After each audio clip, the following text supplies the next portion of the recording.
तो यहाँ पर जो सबसे पहला सिद्धांत है उस सिद्धांत को कहा गया है विकास की दिशा का सिद्धांत। Okay, it is the principle of development direction. Okay, यहाँ पर आपको क्या बात याद रखनी है कि भाई वृद्धि हो रही है बालक में या फिर विकास हो रहा है तो इसकी एक अपनी दिशा होती है, एक अपना डायरेक्शन होता है। ऐसा नहीं है कि किसी भी दिशा में विकास या वृद्धि हो जाए। अब यहाँ पर दो चीजें बहुत ही महत्वपूर्ण है। पहली बात तो बच्चे का जो विकास है वो सिर से पैर की दिशा में होता है। ये चीज आप याद रखें, बच्चे का विकास कहाँ से, सिर से पैर की दिशा में होगा। तो एक तो ये भाई ऐसा नहीं है कि किसी भी हिसाब से बच्चे का विकास होगा। बच्चे का विकास जो है एक निश्चित दिशा में होता है, उसकी एक अपनी दिशा होती है, डायरेक्शन होता है।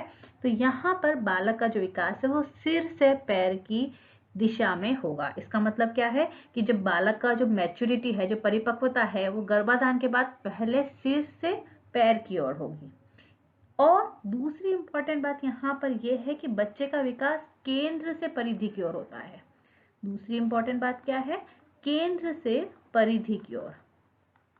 केंद्र से परिधि की ओर इसका मतलब क्या है कि बच्चे का जो विकास है वो सपोज पहले रीढ़ की हड्डी का विकास होगा, रीढ़ की हड्डी से भुजाओं का विकास होगा, भुजाओं से फिर हाथ का और हाथ की उंगलियों का विकास होगा। यानी पहले सेंटर का जो पोर्शन है उसका विकास होगा और वहां से फिर परिधि की ओर विकास होना शुरू हो जाएगा। तो ये दो चीजें इंपॉर्टेंट है विकास की दिशा का सिद्धांत। ठीक है, अब यहाँ पर देखिए बच्चे का पहले सिर का विकास होता, उसके बाद पैर का विकास होता है। इसी प्रकार से जब बच्चा जो है सीख रहा होता है, अपना मूवमेंट सीख रहा होता है, तो बच्चा पहले सिर हिलाना सीखता है, उसके बाद उसको उठाना सीखता है, फिर धीरे धीरे वो बैठना सीखता है, उसके बाद वो खड़ा होना सीखता है। तो यहाँ पर भी विकास जो है सभी बच्चों में लगभग इसी प्रकार से होता है।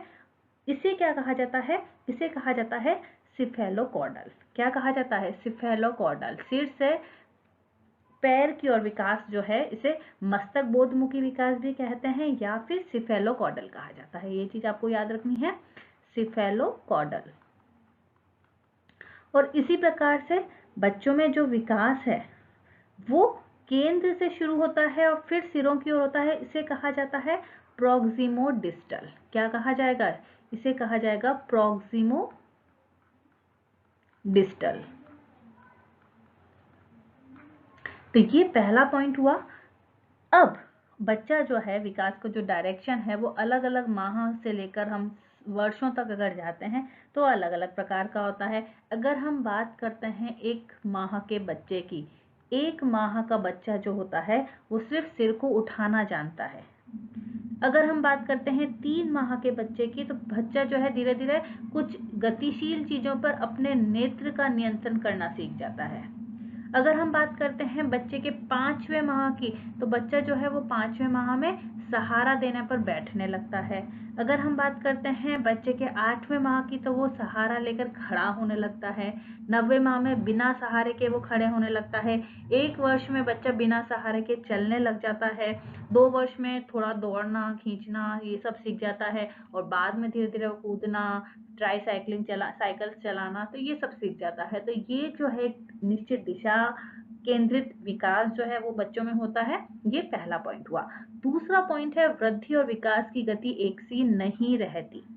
ओके, इसका मतलब क्या है कि भाई विकास होता है, कंटिन्यूस होता है। बच्चे का जन्म से लेकर मृत्यु पर्यंत विकास जो है वो चलता रहता है, लेकिन उसकी जो गति है या फिर हम कह सकते हैं उसकी जो दर है वो एक सी नहीं रहेगी। कैसे हम अगर बात करते हैं, देखिए शैशवावस्था में थोड़ी बच्चों में जो विकास की गति है वो तीव्र होती है, लेकिन धीरे धीरे वो मंद हो जाती है। फिर किशोरावस्था में वापस ही विकास की गति बढ़ती है, उसके बाद फिर धीरे बढ़ जाती है। तो इस प्रकार वृद्धि और विकास में समय के साथ कुछ कुछ परिवर्तन आते रहते हैं।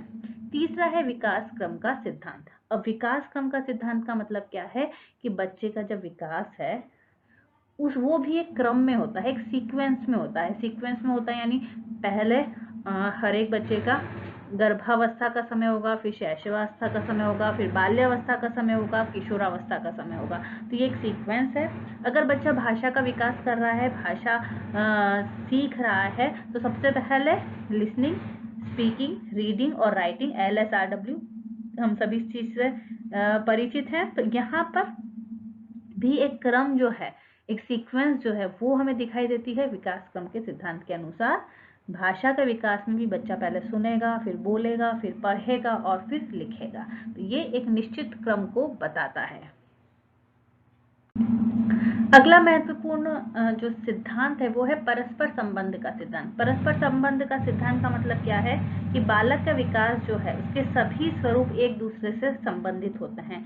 बच्चे का शारीरिक विकास, बच्चे का मानसिक विकास, सामाजिक या संवेगात्मक विकास आपस में को रिलेटेड रहते हैं। इसका मतलब क्या है कि अगर बच्चा शरीर से स्वस्थ है तो उसका मानसिक स्तर भी अच्छा होगा, अगर मानसिक स्तर अच्छा है तो सामाजिक कार्य करने में भी आगे रहेगा। तो इन सभी का परस्पर संबंध है, म्यूचुअल इंटर रिलेशनशिप है, यहाँ पर ये बात है। अगला पॉइंट है निरंतर विकास का सिद्धांत। ठीक है, the principle of continuous development, यानी बच्चे का जो विकास है वो हमेशा निरंतर चलता रहता है, अविराम गति से चलता रहता है। भाई माँ के गर्भ से ये विकास की प्रक्रिया शुरू होती है और मृत्यु तक चलती रहती है। अगला है एकीकरण का सिद्धांत। एकीकरण का सिद्धांत यानी प्रिंसिपल ऑफ इंटीग्रेशन। इसका मतलब क्या है कि बालक पहले संपूर्ण अंगों को, फिर अंगों के भागों को चलाना सीखता है। ठीक है, इसका मतलब क्या है कि बच्चा पहले हाथ को चलाना, हिलाना सीखेगा और धीरे धीरे हाथ की उंगलियों को हिलाना सीखेगा। तो ये एकीकरण का सिद्धांत हो जाएगा। अगला पॉइंट है विकास लंबवत नहीं होता है, विकास जो है वह चक्राकार होता है। इसका मतलब क्या है कि बच्चे का जो विकास है वो सिर्फ एक लंबवत नहीं होगा। बच्चे की हाइट बढ़ रही है, ठीक है, तो ऐसा नहीं है कि लंबाई में वृद्धि हो रही तो उसकी चौड़ाई में वृद्धि नहीं होगी, कम होगी भले उस कंपैरिजन में, जैसे लंबाई बढ़ रही है, लेकिन ये रेखीय ना होकर वर्तुलाकार होता है। ये चीज आपको याद रखनी है कि बच्चे की अगर लंबाई में वृद्धि हो रही तो धीरे धीरे चौड़ाई में भी उसकी वृद्धि होगी। विकास वर्तुल होता है या फिर हम कह सकते हैं चक्राकार होता है। अगला महत्वपूर्ण सिद्धांत है वंशानुक्रम और वातावरण की अंतःक्रिया का सिद्धांत। इसका मतलब क्या है? Principle of inheritance and interaction of environment. अभी एक जो बच्चा है उसकी वृद्धि और विकास ऐसा नहीं है कि सिर्फ और सिर्फ वातावरण पर निर्भर करती है या फिर सिर्फ और सिर्फ इनहेरिटेंस यानी अपने वंश पर, अपने वही पीढ़ी दर पीढ़ी जो चीज चली आ रही है उसी पर निर्भर करती है। ये दोनों पर निर्भर करती है, दोनों की अंतःक्रिया के कारण होती है। परिवार में एक छोटा बच्चा है, वो अपने बड़ों को देखता है, उनकी बातें सुनता है, उनको नकल करता है और उसी के द्वारा वो धीरे धीरे सीखता है। तो पर्यावरण का, एनवायरनमेंट का भी उतना ही रोल है और इनहेरिटेंस का भी, उसके वंशानुक्रम का भी उतना ही रोल रहेगा। अगला है व्यक्तिगत विभिन्नता का सिद्धांत। इंडिविजुअल वेरिएशंस होती हैं, बिल्कुल सही बात है। अब इसका मतलब क्या हो जाएगा कि सपोज कि दो बच्चे हैं, राम और श्याम,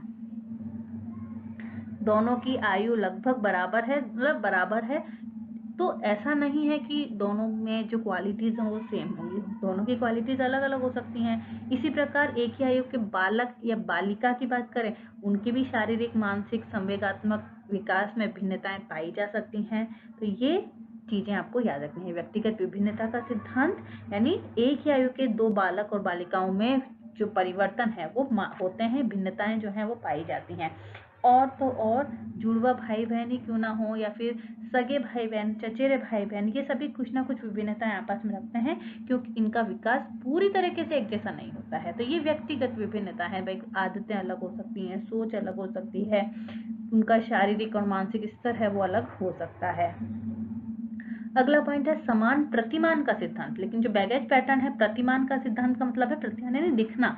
भाई ऐसा नहीं हो सकता कि भाई हाथी का बच्चा जो है वो कुत्ता हो जाए, ये नहीं हो सकता ना। भाई पशु से उत्पन्न संतान पशु होगी, मानव से उत्पन्न संतान मानव होगी। ठीक है, तो इसी के साथ अगर एक गरीब बच्चा है वो पहले धीरे धीरे क्या होगा, भाई घुटनों के बल चलेगा, उसके बाद पूरी तरीके से चलेगा, चाहे वो अमीर हो चाहे वो गरीब हो। बच्चों के जो हम कह सकते हैं ना प्रतिमान जो है वो सेम होगा। भाई बच्चों में जो शारीरिक विकास की प्रक्रिया है वो समान होगी। इसी के साथ अगर पशु है तो उससे उत्पन्न जो संतान है वो भी पशु होगी, मनुष्य है तो मनुष्य होगी। अगला पॉइंट है सामान्य से विशिष्ट क्रियाओं का सिद्धांत। ठीक है, development proceeds from general to specific responses. इसका मतलब क्या है, बच्चा जो है पहले सामान्य क्रियाएं करता है और उसके बाद में विशिष्ट क्रियाएं करता है।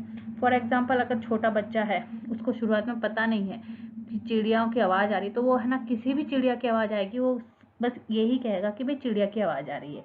लेकिन धीरे धीरे जब उसको समझ पैदा हो जाती है, उसको पता चलता है कि हाँ भाई ये आवाज़ किसकी है, तो वो धीरे धीरे पक्षियों के नाम के आधार पर बताता है कि हाँ भाई यहाँ पर ये कोयल की आवाज़ है कि ये कौवे की आवाज़ है। तो वहाँ पर वो विशिष्टता पर स्पेसिफिक चीज़ों की ओर जो समय के साथ बच्चा जो है वो देने लगता है। तो इसी को कहा है सामान्य से विशिष्ट क्रियाओं का सिद्धांत। अगला पॉइंट है प्रारंभिक वर्षों में तेज विकास का सिद्धांत, principle of fast development in early years. तो शुरुआत के जो वर्ष हैं उनमें बच्चों का विकास बहुत तेज होता है एज कंपेयर टू आफ्टर अन्य अगर हम देखते हैं अवस्थाएं उनकी तुलना में शुरुआत में बच्चों का विकास तीव्रता से होता है। तो शैशवावस्था में वृद्धि और विकास जो है वो तेज गति के साथ होगा। अगर हम प्रौढ़ावस्था से कंपेयर करें तो हम आसानी से इसके बारे में समझ सकते हैं। अगला पॉइंट है संचय और पुनरावृत्ति का सिद्धांत, प्रिंसिपल ऑफ क्यूमुलेटिव एंड रिकैपिटुलेट। ठीक है, इसका मतलब क्या होता है कि विकास जो होता है संचय होता है, संचय का मतलब जुड़ता जाता है। आ रही बात समझ में? जरूर। और पुनरावृत्ति का सिद्धांत, भाई ऐसा भी होता है कि बच्चा जब शैशवावस्था होती है तब बच्चा जो है आत्म प्रेम उसके लिए इम्पोर्टेंट होता है। तो ये चीज इसकी पुनरावृत्ति किशोरावस्था में भी होती है। बच्चा किशोरावस्था में भी बच्चा जो है अपने आप में खोया रहता है। शैशवावस्था में बच्चा अगर कल्पना वाले जगत में है, कल्पनाएं उसके दिमाग में चल रही हैं, तो जब वो वापस किशोरावस्था में आएगा तब भी वो कल्पना जगत का विचरण करता रहेगा। इसी प्रकार बालक जो पहला कदम चला है तो वहाँ कहीं ना कहीं संचय हो रहा है, उसी प्रकार से वो बाद में भी चलता है। तो ये संचय और पुनरावृत्ति का सिद्धांत होगा। अगला है विकास की भविष्यवाणी। विकास की भविष्यवाणी का मतलब क्या है? इस सिद्धांत के अनुसार बालक का जैसा विकास हो रहा है तो उसको देखकर हम उसके फ्यूचर के बारे में लगभग बता सकते हैं कि भाई बालक का विकास किस प्रकार हो रहा है, बच्चा बाद में किस प्रकार का बनेगा। ये उसके विकास की अवस्थाओं के आधार पर हम उसका प्रेडिक्शन लगा सकते हैं। और जो लास्ट पॉइंट है वो है विकास की आरंभिक बुनियाद बहुत महत्वपूर्ण है। The initial foundation of development is important. इसका मतलब क्या है कि व्यक्ति की आदतें कैसी हैं, बच्चे का व्यवहार कैसा है। तो ये जो प्रारंभिक जो उसका जो शुरुआती दौर है उसी में जिस प्रकार से विकसित होगा वही आने वाले वर्षों में व्यक्ति के जीवन को समायोजन कराएगा। वही उसी मतलब बच्चे का जो शुरुआती दौर है वो जैसा होगा बच्चा आगे भी उसी प्रकार उसी अनुरूप कार्य करेगा। कहने की बात यहाँ पर ये है। तो ये हमारी आज की जो क्लास थी, यहाँ पर हमने विकास के विभिन्न सिद्धांत देखे। इसके बाद अगली क्लास में हम बात करेंगे कि विकास की अलग अलग अवस्थाएं कौन सी होती हैं, क्योंकि अलग अलग मनोवैज्ञानिकों के द्वारा अलग अलग अवस्थाएं बताई गई हैं और उसके बाद हम एक एक अवस्था की डिटेल में स्टडी करेंगे। तो बहुत बहुत धन्यवाद।